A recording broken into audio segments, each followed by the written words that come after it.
This is Monial TV, and at this time, you are watching The Truth Shall Set You Free with Monial Limasi Jackson. Nous décortiquons l'actualité politique. To confess, I haven't really done this in a while. So if I feel like I'm out of style, you just bear with me. I'm just going to read some few verses before we get to partake from the Lord's table. Usually we read the book of 1 Corinthians chapter 11, and when we read verse 24 and 25, Apostle Paul tell us the reasons as to why we partake from the Lord's table. And then verse 26, it gives us the second reason why, and also an ambition. An ambition, it's more of a goal, something that you look forward to. And that's actually what I want us to focus more on today, which is the ambition part. And I want us to read verse 24, 25, and 26. Apostle Paul in the book of 1 Corinthians 11:24, he says that, and when he had given thanks, he broke it and said, "Take it, this is my body which is broken for you. Do this in remembrance of me." That is the reason. In verse 25, he says that, in the same manner, he also took the cup, he also took the cup after the supper, saying, "This is the new covenant in my blood. Do this as often as you drink it in remembrance of me." Verse 26, "For as often as you eat this bread and drink this cup, you proclaim the Lord's death until he comes." Until he comes. So Apostle Paul is saying that he is revealing to us that in one of the good days, Jesus Christ our Lord is going to come back. But the question is, when he comes back, what will we be doing when he comes? And now in verse 26, he's saying that in as far as we come to the table, as far as we come to partake from the table, there is something that we are looking forward to. That is an ambition. We are looking forward to the day of our Lord Jesus Christ, that when he comes, he shall find us partaking, that is, breaking the bread and drinking from the cup.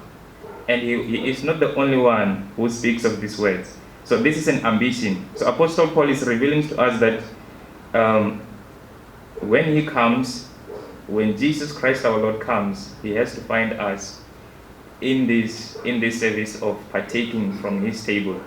Now I want us to go to the book of 1 John. If there is anyone with ESV, can you please read for me the book of 1 John chapter 3 verse 1 and 3. I will also give you an example when I speak that I say that we have an ambition. We have to look forward to that day. And there are rhetorical questions that I'm going to ask too. If you have ESV, 1 John chapter 3, verse 1 to 3, sorry.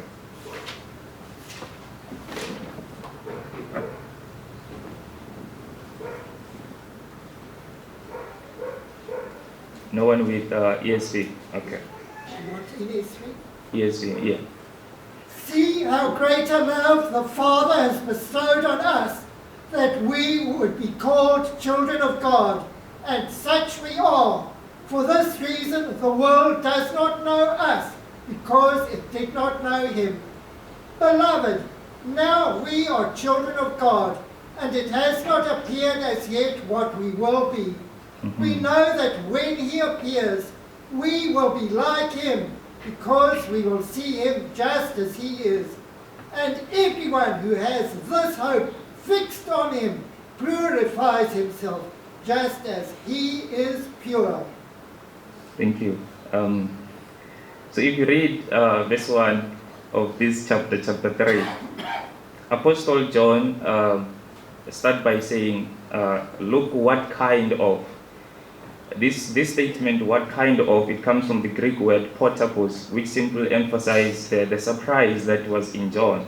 So, when you're surprised by something, when you see something that you've never seen before, usually you get surprised. It's like a wow to you. So Apostle John is saying that I have seen love from this angle, I have seen love from that angle, but I have not seen this kind of love that comes from God. This kind of love that is coming from God, it is a Potapos love. It is the kind of love that amazes me. And he goes on to say that, he goes on to say that, for that very reason, we are now called the children of God, just because of his love, the love that I have never seen before. This kind of love that comes from God. And he says that this is the reason why the world does not know us, because they do not know him. They do not know of the love that is in God. But now, my focus is on the ambition. In verse 2 and verse 3, it says that, beloved, we are God's children now, and what we will be has not yet appeared, but we will know that when he appears, we will be like him, because we shall see him as he is. In verse 3, and everyone that has hope in him purifies himself as he is pure. Now in verse 3, Apostle John is saying that there is a group of people who are living with the hope to be exactly like Jesus Christ when he appears. But now the question is, what are they doing? If they have a hope, if their goal is to appear as Jesus Christ our Lord when he comes, the question is, what are they doing? Apostle John is saying that they have to purify themselves. They purify themselves. Why? Because they have a goal, and the goal is that when Jesus Christ appears, they want to be in the same level as him as he comes. So that's an ambition. So when you have a goal, when you have an ambition, when you are inspired to do something, you have to be very much determined, because there is something that you're looking forward to. There is something that you're hoping for.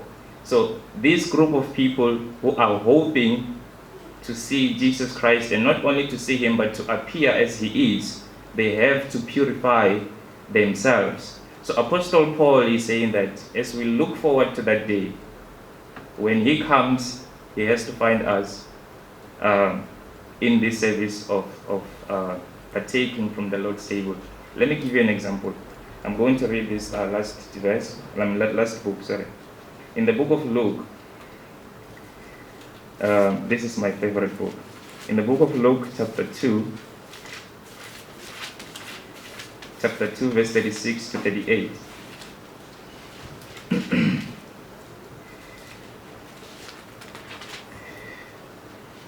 Let me read from my side.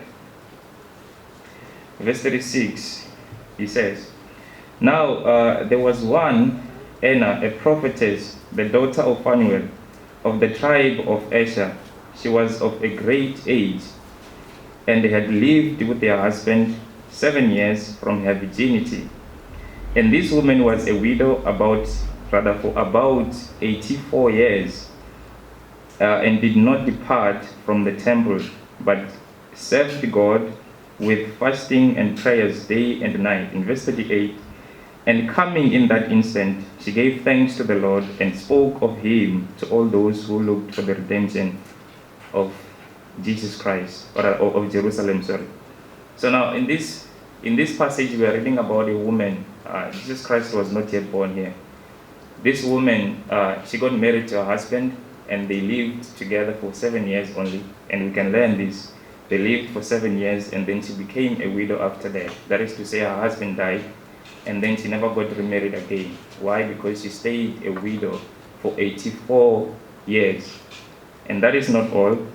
And there was something that she was looking forward to. There was something she was doing. You know, when you look forward to something, you don't just stay idle. You have to be doing something.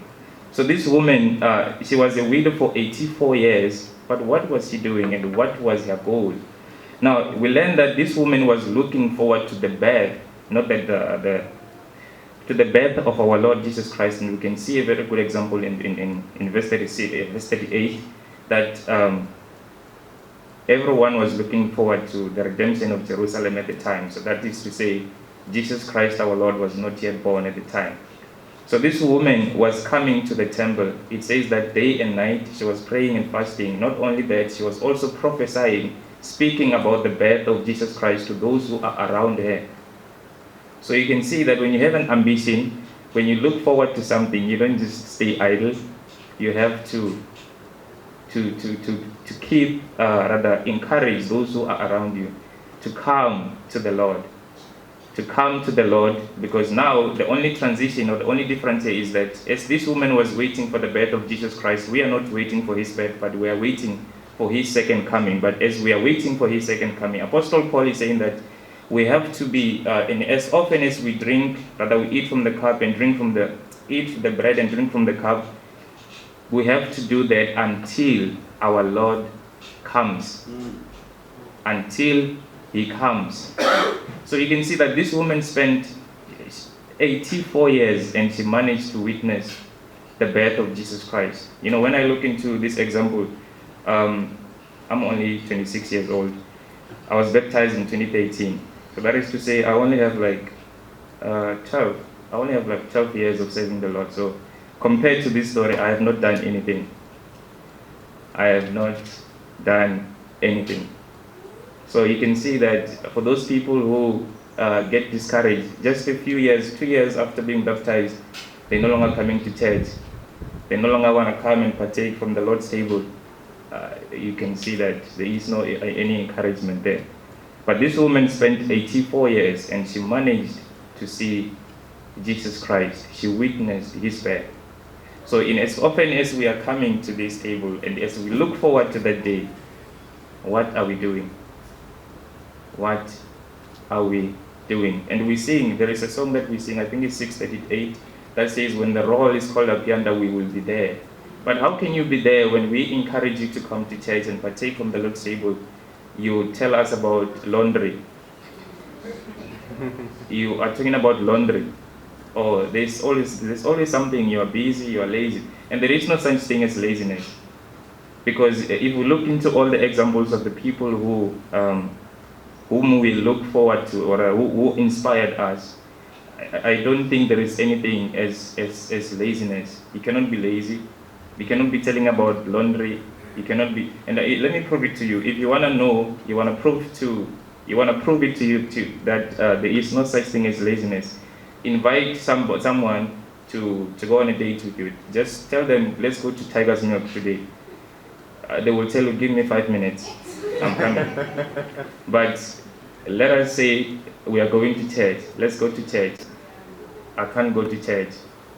But Apostle Paul is saying that until our Lord comes, let us pray at the prayer. A TV show that keeps us on the edge of our seats. With every twist and turn, we're dying to see the truth unfold on Money on TV. The truth shall set you free. Oh, Money on TV. Presented by Ali Marcy Jackson.